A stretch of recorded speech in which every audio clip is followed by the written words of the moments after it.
In high school, my guidance counselor was set that I would go to technical school. It just said, look, you're kind, that's what you guys do, you go to technical school. I remember I had to use a dictionary just to understand the homework assignments. I think first generations come in feeling more out of place. When people started talking around me about applying for fellowships, I didn't know what a fellowship was. There is a sense of everything being new and scary and unknown for the first generation. If you are here, you are worthy to be here. Everyone has some doubt and question, but that is not unique to you.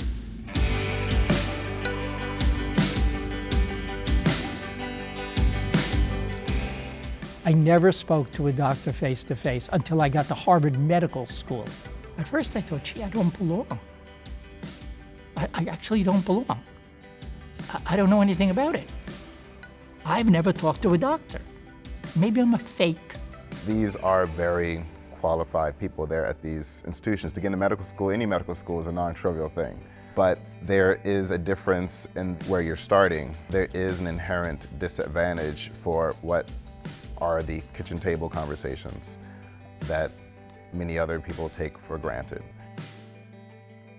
There was not much awareness that college is a social experience, that it's an opportunity to sort of discover things about yourself. I wasn't equipped to take advantage of those opportunities, and there was nobody to coach me in doing so.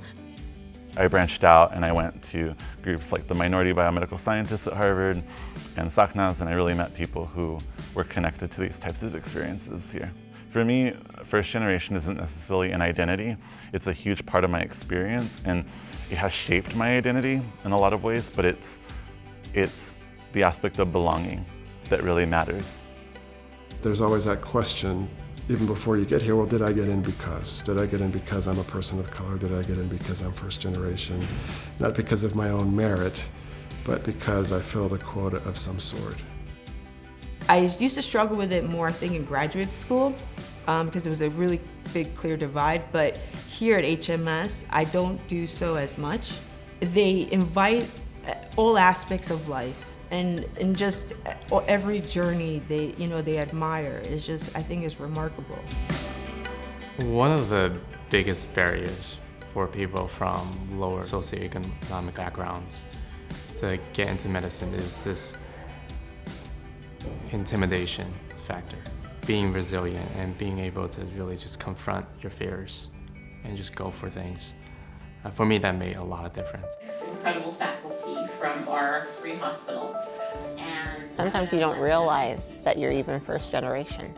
So I think partly the conversation we've been having as a society, I had never framed myself as first generation. And so I think understanding that there is language that others may be using about you that you don't see yourself, and that could either be a positive or a negative. There is a lot of resilience that they might not appreciate that they have, but they do.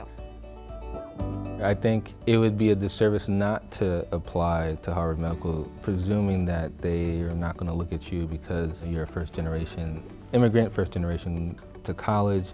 The reality is that there are people here who are keenly aware of needing that kind of diversity and seek it out. And so the reality is that the differences that we have can improve patient care, which is the long-term goal.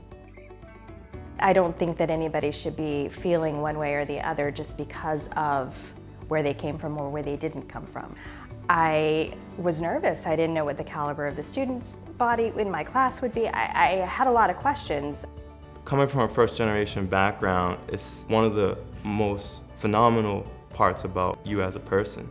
At this stage, at places like HMS, I felt that it's a merit. It's something that those experiences and that background really contributes to the class.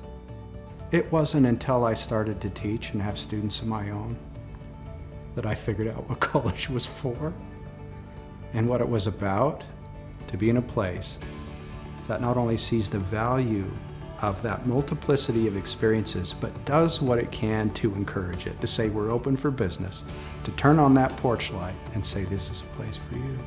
When I walk in the door every day to Gordon Hall, I say, is this real? Is this real? Do I have an office here? Am I a professor here? That's not a joke story, that's the real story.